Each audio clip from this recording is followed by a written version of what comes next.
ಗೊತ್ತಾಗಿದೆ, ವಿಷಯ ಗೊತ್ತಾಗಿದೆ, ಡೀಟೇಲ್ಸ್ ಕೇಳಿದ್ದೇನೆ. ರಾತ್ರಿ ಸುಮಾರು 1:30-2 ಗಂಟೆ ಸಮಯದಲ್ಲಿ ಆಗಿದೆ ಅಂತ ಹೇಳಿದರು. ಅದರದ್ದು ಡೀಟೇಲ್ಸ್ ಕೇಳಿದ್ದೇನೆ, ಬಂದ ಮೇಲೆ ನಾನು ಶೇರ್ ಮಾಡ್ತೀನಿ. ಏನು ಗೊತ್ತಿಲ್ಲ. ಫೈರ್ ಆಗಿರೋದು ಗೊತ್ತು, ಇಂಥವ್ರ ಮೇಲೆ ಫೈರ್ ಆಗಿದೆ, ಅವ್ರನ್ನ ಮಣಿಪಾಲ್ ಆಸ್ಪತ್ರೆಯಲ್ಲಿ ಅಡ್ಮಿಟ್ ಮಾಡಿದ್ದಾರೆ ಅಂತ ಹೇಳಿದರು. ಔಟ್ ಆಫ್ ಡೇಂಜರ್ ಅಂತ ಹೇಳಿದ್ದಾರೆ. ಸೊ ಫರ್ದರ್ ಡೀಟೇಲ್ಸನ್ನು ಕೇಳಿದ್ದೇನೆ. ಅವರು ಈಗಾಗಲೇ ಅಲ್ಲಿ ಪೊಲೀಸ್ನವರು ಅಲ್ಲಿ ಎಲ್ಲ ಎಕ್ಸ್ಟ್ರಾ ಫೋರ್ಸ್ ಎಲ್ಲ ಹಾಕ್ಕೊಂಡು ಅಲ್ಲಿ ತನಿಖೆ ಮಾಡೋದಕ್ಕೆ ಎಲ್ಲ ಪ್ರಾರಂಭ ಮಾಡ್ತಾ ಇದ್ದಾರೆ. ಅದು ಬಂದ ಮೇಲೆ ವಿಚಾರ ಬಂದ ಮೇಲೆ ಹೇಳ್ತೇನೆ.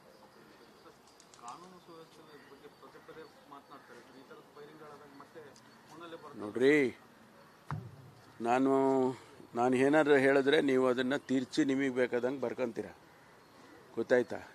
ನಮಗೆ ಇವತ್ತು ಈಗ ತಾನೇ ಬೆಳಿಗ್ಗೆ ನನಗೆ ಕಮಿಷನರು ಬ್ರೀಫ್ ಮಾಡ್ತಾಯಿದ್ರು.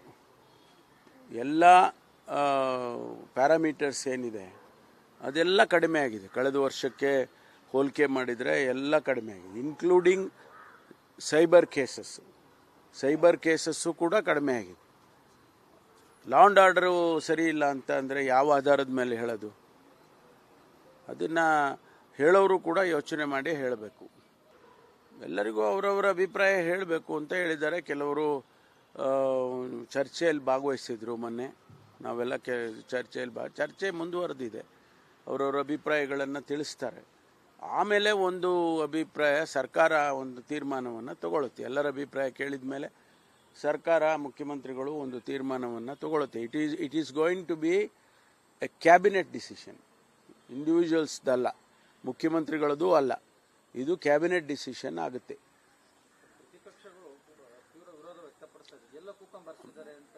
ಹೇಳೋದು ಅವರು ಹೇಳೋದು ಹೇಳ್ತಾ ಇರ್ತಾರೆ. ಅವರ ಟೀಕೆ ಟಿಪ್ಪಣಿಗಳನ್ನು ಗಮನಿಸಿದೆವು ನಾವು socio economic and educational survey ಮೂಲ ಉದ್ದೇಶ ಇರ್ತಕ್ಕಂಥದ್ದು, ಟರ್ಮ್ಸ್ ಆಫ್ ರೆಫರೆನ್ಸ್ ಇರ್ತಕ್ಕಂಥದ್ದು, ಸಾಮಾಜಿಕವಾಗಿ, ಶೈಕ್ಷಣಿಕವಾಗಿ, ಆರ್ಥಿಕವಾಗಿ ಯಾವ ಸಮುದಾಯ ಯಾವ ರೀತಿ ಇದೆ ಅನ್ನೋದನ್ನು ಅವರು ಅಧ್ಯಯನ ಮಾಡಿ ಸರ್ಕಾರಕ್ಕೆ ತಿಳಿಸ್ಬೇಕು ಅಂತ ಹೇಳಿದ್ದನ್ನು ಅದನ್ನು ಮಾಡಿದ್ದಾರೆ. ಆ ಮಾಡುವಾಗ ಸ್ವಾಭಾವಿಕವಾಗಿ ಯಾವ ಸಮುದಾಯ ಎಷ್ಟೆಷ್ಟು ಇದೆ ಅನ್ನೋದನ್ನು ಕೂಡ ಅವರು ಅಂಕಿಅಂಶಗಳನ್ನು ತಗೊಂಡಿದ್ದಾರೆ. ಅದನ್ನು ಸರ್ಕಾರಕ್ಕೆ ಕೊಟ್ಟಿದ್ದಾರೆ. ಈಗ ಅದರ ಮೇಲೆ ಚರ್ಚೆ ಆಗ್ತಾ ಇದೆ. ಅದನ್ನು ಅಂತಿಮವಾಗಿ ಸರ್ಕಾರ ಅದನ್ನು ಒಪ್ಪಬೇಕು. ಒಪ್ಪಿ ಅದಕ್ಕೇನು ತೀರ್ಮಾನ, ಮುಂದಕ್ಕೆ ಕಾರ್ಯಕ್ರಮಗಳು, ಯೋಜನೆಗಳು, ಅವುಗಳನ್ನೆಲ್ಲ ಮಾಡಬೇಕು.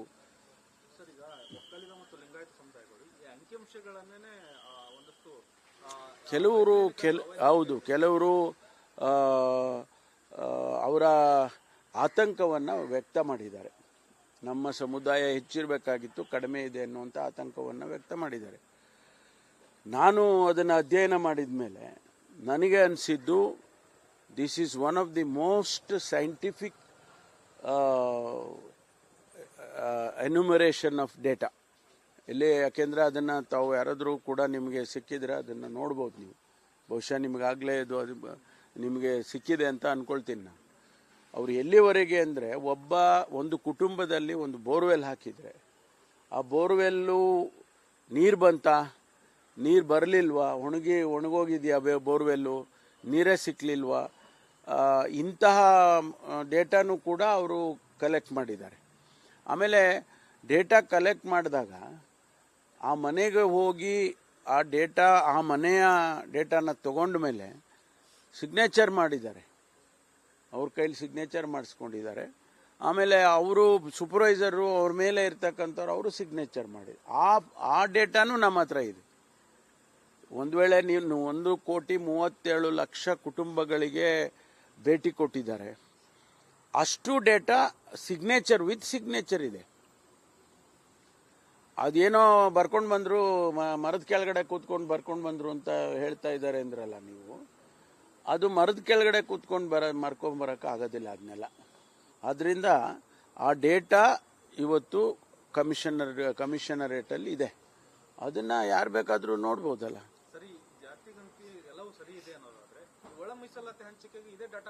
ಅಲ್ಲ, ಅದ್ರ ಏನಾಗಿದೆ ಈಗ ಅಂದರೆ, ಅವರು ಆ ಡೇಟಾವನ್ನು ಕೂಡ ಪರಿಶೀಲನೆ ಮಾಡ್ತಾರೆ. ಒಂದು ವೇಳೆ ಈಗೇನು ನಾವು ನಾಗಮೋಹನ್ ದಾಸ್ ಅವರು, ಜಸ್ಟಿಸ್ ನಾಗಮೋಹನ್ ದಾಸ್ ಅವರಿಗೆ ಮ್ಯಾಂಡೇಟ್ ಕೊಟ್ಟಿದ್ದೀವಿ, ಡೇಟಾ ಕಲೆಕ್ಟ್ ಮಾಡ್ಕೊಳ್ಳಿ ಪರಿಶಿಷ್ಟ ಜಾತಿ ಜನಾಂಗದವ್ರದ್ದು ಅಂತ ಹೇಳಿದ್ದೇವಲ್ಲ, ಆ ಡೇಟಾನು ಬಂದ ಮೇಲೆ ಇದನ್ನು ಕಂಪೇರ್ ಮಾಡ್ತಾರೆ. ಅದರಲ್ಲಿ ಏನಾಗುತ್ತೆ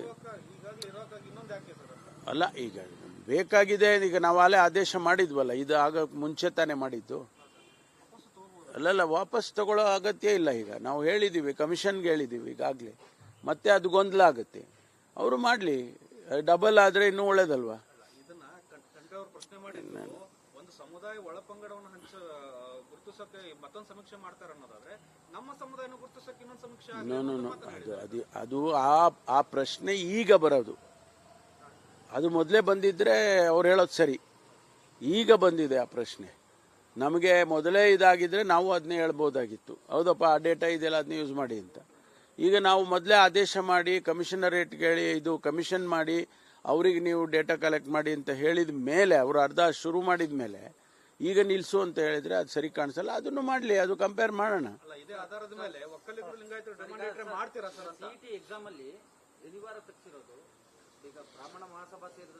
ನೋಡಿ, ಅದು ಬಹಳ ದೊಡ್ಡ ತಪ್ಪು ಅದು. ಅವರು, ನಾನು ಕೂಡ ಅದನ್ನು ಒಪ್ಪೋದಿಲ್ಲ. ಯಾಕೆಂದರೆ ಇದೆಲ್ಲ ನಾವು ಎಕ್ಸಾಮಿನೇಷನ್ ಮಾಡುವಂಥ ಸಂದರ್ಭದಲ್ಲಿ ಅವರಿಗೇನೋ ಒಂದಿಷ್ಟು ನಿಯಮಗಳನ್ನು ಪಾಲನೆ ಮಾಡೋಕ್ಕೆ ಹೇಳಿರ್ತಾರೆ, ಇದನ್ನೆಲ್ಲ ಹೇಳಿರ್ತಾರೆ. ಅದು ಒಬ್ಬ ಇಂಡಿವಿಜುವಲ್ ಮಾಡಿರ್ತಕ್ಕಂಥದ್ದು ನೋಡಿ, ಇಡೀ ಸಮಾಜಕ್ಕೆ ಅದು ಸರಿ ಕಾಣಿಸ್ತಾ ಇಲ್ಲ.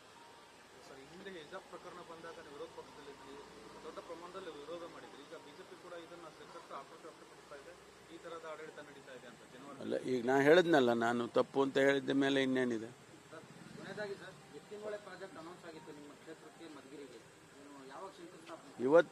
ಇವತ್ತೇ ಶಂಕುಸ್ಥಾಪನೆ ಮಾಡ್ತಾ ಇದ್ದೀವಿ. ಸುಮಾರು 288 ಕೋಟಿ ಖರ್ಚು ಮಾಡಿ 62 ಕೆರೆಗಳಿಗೆ ಕುಡಿಯುವ ನೀರಿಗೆ ಕೊಡೋದಕ್ಕೆ ಇವತ್ತು ಎತ್ತಿನಹೊಳೆ ಯೋಜನೆಯಿಂದ ಇವತ್ತು ಶಂಕುಸ್ಥಾಪನೆ ಮಾಡ್ತಾ ಇದ್ದೇವೆ.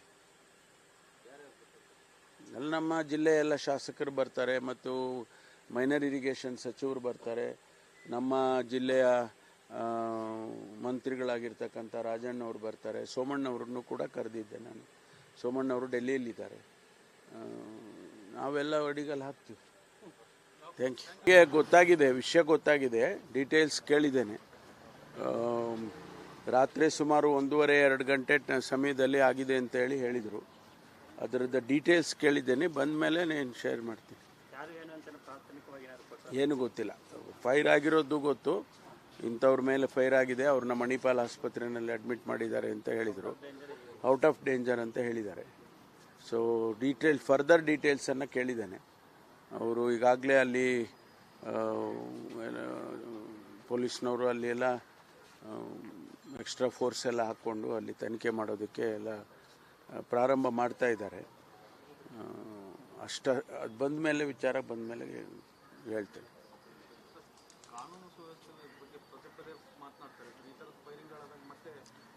ನೋಡ್ರಿ, ನಾನು ಏನಾದ್ರು ಹೇಳಿದ್ರೆ ನೀವು ಅದನ್ನು ತೀರ್ಚಿ ನಿಮಗೆ ಬೇಕಾದಂಗೆ ಬರ್ಕೊಂತೀರ, ಗೊತ್ತಾಯ್ತಾ. ನಮಗೆ ಇವತ್ತು ಈಗ ತಾನೇ ಬೆಳಿಗ್ಗೆ ನನಗೆ ಕಮಿಷನರು ಬ್ರೀಫ್ ಮಾಡ್ತಾಯಿದ್ರು. ಎಲ್ಲ ಪ್ಯಾರಾಮೀಟರ್ಸ್ ಏನಿದೆ ಅದೆಲ್ಲ ಕಡಿಮೆ ಆಗಿದೆ. ಕಳೆದ ವರ್ಷಕ್ಕೆ ಹೋಲಿಕೆ ಮಾಡಿದರೆ ಎಲ್ಲ ಕಡಿಮೆ ಆಗಿದೆ, ಇನ್ಕ್ಲೂಡಿಂಗ್ ಸೈಬರ್ ಕೇಸಸ್ಸು ಕೂಡ ಕಡಿಮೆ ಆಗಿದೆ. ಲಾ ಆ್ಯಂಡ್ ಆರ್ಡರು ಸರಿ ಇಲ್ಲ ಅಂತ ಅಂದರೆ ಯಾವ ಆಧಾರದ ಮೇಲೆ ಹೇಳೋದು? ಅದನ್ನು ಹೇಳೋರು ಕೂಡ ಯೋಚನೆ ಮಾಡಿ ಹೇಳಬೇಕು. ಎಲ್ಲರಿಗೂ ಅವರವರ ಅಭಿಪ್ರಾಯ ಹೇಳಬೇಕು ಅಂತ ಹೇಳಿದ್ದಾರೆ. ಕೆಲವರು ಚರ್ಚೆಯಲ್ಲಿ ಭಾಗವಹಿಸಿದ್ರು ಮೊನ್ನೆ. ನಾವೆಲ್ಲ ಚರ್ಚೆ ಮುಂದುವರೆದಿದೆ. ಅವರವರ ಅಭಿಪ್ರಾಯಗಳನ್ನು ತಿಳಿಸ್ತಾರೆ. ಆಮೇಲೆ ಒಂದು ಅಭಿಪ್ರಾಯ, ಸರ್ಕಾರ ಒಂದು ತೀರ್ಮಾನವನ್ನು ತಗೊಳುತ್ತೆ. ಎಲ್ಲರ ಅಭಿಪ್ರಾಯ ಕೇಳಿದ ಮೇಲೆ ಸರ್ಕಾರ, ಮುಖ್ಯಮಂತ್ರಿಗಳು ಒಂದು ತೀರ್ಮಾನವನ್ನು ತಗೊಳುತ್ತೆ. It is going to be a cabinet decision, ಇಂಡಿವಿಜುವಲ್ಸ್ದಲ್ಲ, ಮುಖ್ಯಮಂತ್ರಿಗಳದ್ದು ಅಲ್ಲ. ಇದು ಕ್ಯಾಬಿನೆಟ್ ಡಿಸಿಷನ್ ಆಗುತ್ತೆ.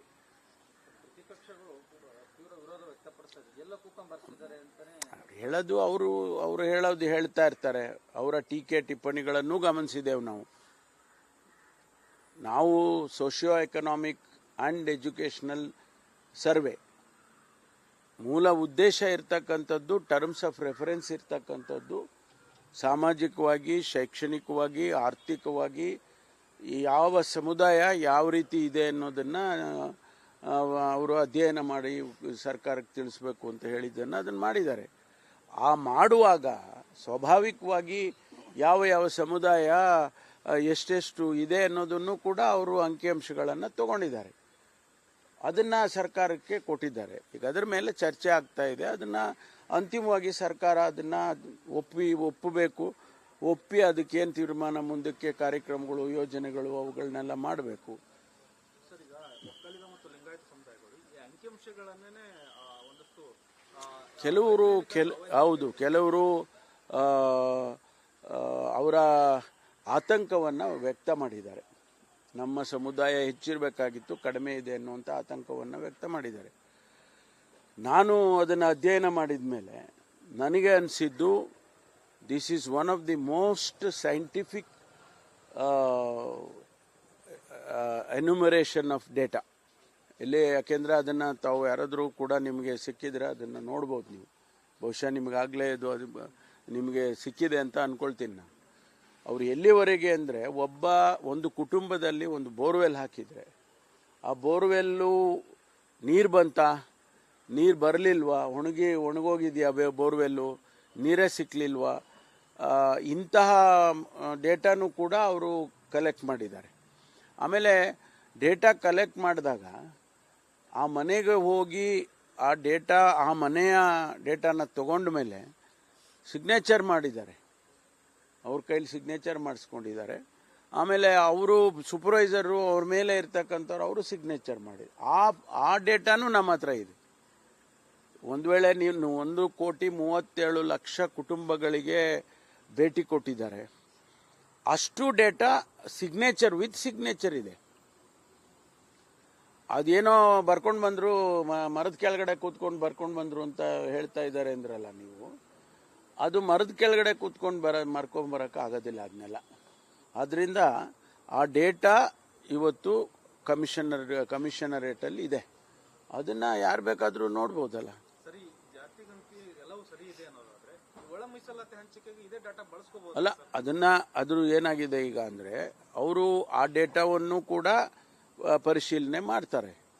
ಒಂದು ವೇಳೆ ಈಗೇನು ನಾವು ಜಸ್ಟಿಸ್ ನಾಗಮೋಹನ್ ದಾಸ್ ಅವರಿಗೆ ಮ್ಯಾಂಡೇಟ್ ಕೊಟ್ಟಿದ್ದೀವಿ, ಡೇಟಾ ಕಲೆಕ್ಟ್ ಮಾಡ್ಕೊಳ್ಳಿ ಪರಿಶಿಷ್ಟ ಜಾತಿ ಜನಾಂಗದವ್ರದ್ದು ಅಂತ ಹೇಳಿದೇವಲ್ಲ, ಆ ಡೇಟಾನು ಬಂದ ಮೇಲೆ ಇದನ್ನು ಕಂಪೇರ್ ಮಾಡ್ತಾರೆ. ಅದರಲ್ಲಿ ಏನಾಗುತ್ತೆ ಅಲ್ಲ, ಈಗ ಬೇಕಾಗಿದೆ. ಈಗ ನಾವು ಅಲ್ಲೇ ಆದೇಶ ಮಾಡಿದ್ವಲ್ಲ, ಇದು ಮುಂಚೆ ತಾನೇ ಮಾಡಿದ್ದು ಅಲ್ಲಲ್ಲ, ವಾಪಸ್ ತಗೊಳ್ಳೋ ಅಗತ್ಯ ಇಲ್ಲ. ಈಗ ನಾವು ಹೇಳಿದ್ದೀವಿ, ಕಮಿಷನ್ಗೆ ಹೇಳಿದ್ದೀವಿ ಈಗಾಗಲೇ. ಮತ್ತೆ ಅದು ಗೊಂದಲ ಆಗುತ್ತೆ. ಅವರು ಮಾಡಲಿ, ಡಬಲ್ ಆದರೆ ಇನ್ನೂ ಒಳ್ಳೇದಲ್ವಾ. ಇದನ್ನ ಅವರು ಪ್ರಶ್ನೆ ಮಾಡಿದ್ರು, ಒಂದು ಸಮುದಾಯ ಒಳಪಂಗಡವನ್ನು ಗುರುತಿಸಕ್ಕೆ ಮತ್ತೊಂದು ಸಮೀಕ್ಷೆ ಮಾಡ್ತಾರೆ ಅನ್ನೋದಾದ್ರೆ ನಮ್ಮ ಸಮುದಾಯನ ಗುರುತಿಸಕ್ಕೆ ಇನ್ನೊಂದು ಸಮೀಕ್ಷೆ ಅದು ಆ ಪ್ರಶ್ನೆ ಈಗ ಬರೋದು. ಅದು ಮೊದಲೇ ಬಂದಿದ್ರೆ ಅವ್ರು ಹೇಳೋದು ಸರಿ. ಈಗ ಬಂದಿದೆ ಆ ಪ್ರಶ್ನೆ. ನಮಗೆ ಮೊದಲೇ ಇದಾಗಿದ್ರೆ ನಾವು ಅದನ್ನೇ ಹೇಳ್ಬೋದಾಗಿತ್ತು, ಹೌದಪ್ಪ ಆ ಡೇಟಾ ಇದೆಯಲ್ಲ ಅದನ್ನ ಯೂಸ್ ಮಾಡಿ ಅಂತ. ಈಗ ನಾವು ಮೊದಲೇ ಆದೇಶ ಮಾಡಿ ಕಮಿಷನರೇಟ್ಗೆ ಹೇಳಿ ಇದು ಕಮಿಷನ್ ಮಾಡಿ ಅವ್ರಿಗೆ ನೀವು ಡೇಟಾ ಕಲೆಕ್ಟ್ ಮಾಡಿ ಅಂತ ಹೇಳಿದ ಮೇಲೆ, ಅವರು ಅರ್ಧ ಶುರು ಮಾಡಿದ ಮೇಲೆ ಈಗ ನಿಲ್ಸು ಅಂತ ಹೇಳಿದ್ರೆ ಅದು ಸರಿ ಕಾಣಿಸಲ್ಲ. ಅದನ್ನು ಮಾಡಲಿ, ಅದು ಕಂಪೇರ್ ಮಾಡೋಣ. ಇದೇ ಆಧಾರದ ಮೇಲೆ ಒಕ್ಕಲಿಗರು ಲಿಂಗಾಯತರು ಡಿಮಾಂಡೇಟರಿ ಮಾಡ್ತೀರಾ ಸರ್? ಸಿಇಟಿ ಎಕ್ಸಾಮ್ ಅಲ್ಲಿ ಶನಿವಾರ ತಪ್ಪಿರೋದು ಈಗ ಬ್ರಾಹ್ಮಣ ಮಹಾಸಭಾ ಸೇರಿದಂತೆ ನೋಡಿ, ಅದು ಬಹಳ ದೊಡ್ಡ ತಪ್ಪು ಅದು. ನಾನು ಕೂಡ ಅದನ್ನು ಒಪ್ಪೋದಿಲ್ಲ. ಯಾಕೆಂದರೆ ಇದೆಲ್ಲ ನಾವು ಎಕ್ಸಾಮಿನೇಷನ್ ಮಾಡುವಂಥ ಸಂದರ್ಭದಲ್ಲಿ ಅವರಿಗೇನೋ ಒಂದಿಷ್ಟು ನಿಯಮಗಳನ್ನು ಪಾಲನೆ ಮಾಡೋಕ್ಕೆ ಹೇಳಿರ್ತಾರೆ, ಇದನ್ನೆಲ್ಲ ಹೇಳಿರ್ತಾರೆ. ಅದು ಒಬ್ಬ ಇಂಡಿವಿಜುವಲ್ ಮಾಡಿರ್ತಕ್ಕಂಥದ್ದು ನೋಡಿ ಇಡೀ ಸಮಾಜಕ್ಕೆ ಅದು ಸರಿ ಕಾಣಿಸ್ತಾ ಇಲ್ಲ. ಹಿಂದೆ ಹಿಜಾಬ್ ಪ್ರಕರಣ ಬಂದಾಗ ವಿರೋಧ ಪಕ್ಷದಲ್ಲಿ ದೊಡ್ಡ ಪ್ರಮಾಣದಲ್ಲಿ ವಿರೋಧ ಮಾಡಿದ್ರಿ. ಈಗ ಬಿಜೆಪಿ ಕೂಡ ಇದನ್ನ ಸ್ವೀಕರಿಸಿ ಆಕ್ರೋಶ ವ್ಯಕ್ತಪಡಿಸ್ತಾ ಇದೆ. ಈ ತರಹದ ಆಡಳಿತ ನಡೀತಾ ಇದೆ ಅಂತ ಜನವರಿ ಅಲ್ಲ. ಈಗ ನಾನು ಹೇಳಿದ್ನಲ್ಲ, ನಾನು ತಪ್ಪು ಅಂತ ಹೇಳಿದ ಮೇಲೆ ಇನ್ನೇನಿದೆ. ಕೊನೆಯದಾಗಿ ಸರ್, ಎತ್ತಿನಹೊಳೆ ಪ್ರಾಜೆಕ್ಟ್ ಅನೌನ್ಸ್ ಆಗಿತ್ತು ನಿಮ್ಮ ಕ್ಷೇತ್ರಕ್ಕೆ ಮಧುಗಿರಿಗೆ, ಯಾವಾಗ ಶಂಕುಸ್ಥಾಪನೆ? ಇವತ್ತೇ ಶಂಕುಸ್ಥಾಪನೆ ಮಾಡ್ತಾ ಇದ್ದೀವಿ. ಸುಮಾರು 288 ಕೋಟಿ ಖರ್ಚು ಮಾಡಿ 62 ಕೆರೆಗಳಿಗೆ ಕುಡಿಯುವ ನೀರಿಗೆ ಕೊಡೋದಕ್ಕೆ ಇವತ್ತು ಎತ್ತಿನಹೊಳೆ ಯೋಜನೆಯಿಂದ ಇವತ್ತು ಶಂಕುಸ್ಥಾಪನೆ ಮಾಡ್ತಾ ಇದ್ದೇವೆ. ಅಲ್ಲಿ ನಮ್ಮ ಜಿಲ್ಲೆಯ ಎಲ್ಲ ಶಾಸಕರು ಬರ್ತಾರೆ ಮತ್ತು ಮೈನರ್ ಇರಿಗೇಷನ್ ಸಚಿವರು ಬರ್ತಾರೆ. ನಮ್ಮ ಜಿಲ್ಲೆಯ ಮಂತ್ರಿಗಳಾಗಿರ್ತಕ್ಕಂಥ ರಾಜಣ್ಣವರು ಬರ್ತಾರೆ. ಸೋಮಣ್ಣವ್ರನ್ನು ಕೂಡ ಕರೆದಿದ್ದೆ ನಾನು. ಸೋಮಣ್ಣವರು ಡೆಲ್ಲಿಯಲ್ಲಿದ್ದಾರೆ. ನಾವೆಲ್ಲ ಅಡಿಗಲ್ಲಿ ಹಾಕ್ತೀವಿ. Thank you.